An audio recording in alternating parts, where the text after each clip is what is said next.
Assalamualaikum to my respected lecturer Dr. Fazlina binti Mansur. My name is Syazwan bin Othman, and today I will be presenting my individual project for TPT251 titled An Analysis of Road Transportation Components, Public Service Bus Governance and Infrastructure Challenges in Malaysia, focusing on the systemic case study of the vehicle safety collapse in Gerai. Before I begin, I would like to express my deepest gratitude to Almighty God for the strength to complete this project.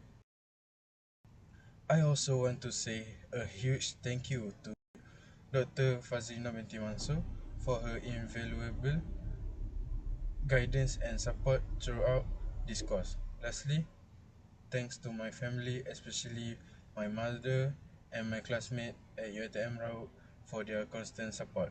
Moving on the introduction, road transportation is the definitive backbone of Malaysia's mobility, handling 96% of passenger movement and over 60% of freight traffic. Our network consists of highways and state roads shared by motorcycle, cars, truck and buses. In transport principle, this is classified as an artificial or human-made way because it is man-made. It requires continuous public capital investment and strict routine maintenance to prevent structural degradation. Now, let's look at the characteristic of road transport. First, it offers unparalleled spatial density and geographic flexibility, allowing through door-to-door connectivity. Second, it has a high variable cost structure, where operators bear the direct burden of fuel, tolls, and maintenance. Lastly, roads are a public shared asset, where vehicles operate under decentralized control and operational independence, meaning one vehicle breakdown does not stop the whole network. Next, what are the advantages and disadvantages of bus transit? The main advantages is clear: point-to-point accessibility and great economies of scale, as a single bus can make dozens of private cars off the road. However, the critical disadvantages are the buses share open lanes, making them highly vulnerable to daily traffic gridlocks. Although the share fleet also leave a heavy environmental footprint contributing to air pollution. For slide number 6, our national bus network relies on great separated public transport terminal like TBS, Larkin Central and Penang Central as multimodal integration hubs. In terms of fleet typologies, operator deploy single or double deck coaches for long distance roads, articulate bus for high density urban corridors, and minibuses for first and last mile connectivity. Looking at policies, public number transport in Malaysia is strictly governed by national laws. The Road Transport Act 1987 handles technical compliance and speed limits, while the Land Public Transport Act 2010 manage commercial license and permits. At the macro level, the industry is guided by the National Transport Policy 2019 to 2013 and the Malaysia Road Safety Plan to enforce global vehicle safety standards.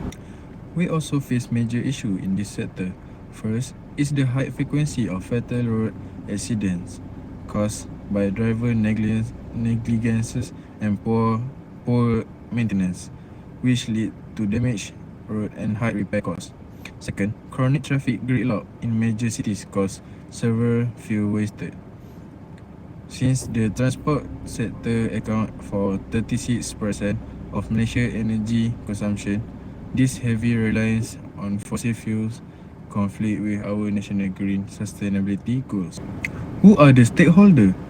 On the administrative side, we have the Ministry of Transport as the macro policymaker, JPJ for technical enforcement and licensing, and APAD for the commercial permits and roads complaints.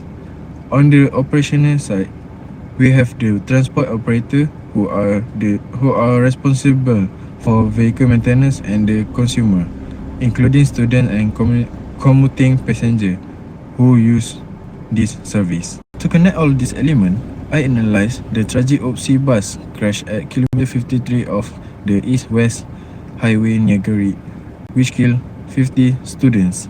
Investigation revealed corporate failures where the operator Nuri Maju Trading illegally leased the permit from Kenari Utara Travel bypassing safety checks.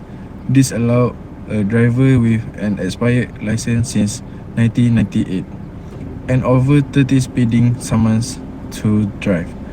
Technically, the wreckage show a complete brake fail due to worn and grease contaminate breakdown. The bus was speeding at 117.6 km/h in a 60 km/h zone, and the defective roadside beam guardrail failed to absorb the impact, pressing directly into the passenger cabin. Conclusion: bus transport is crucial for Malaysia, but operational efficiency must never compromise safety.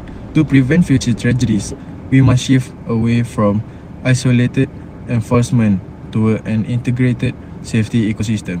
By enforcing corporate accountability, mandating auxiliary braking technology, and upgrading roadside infrastructure, we can transform our transport network into a safer and more resilient system.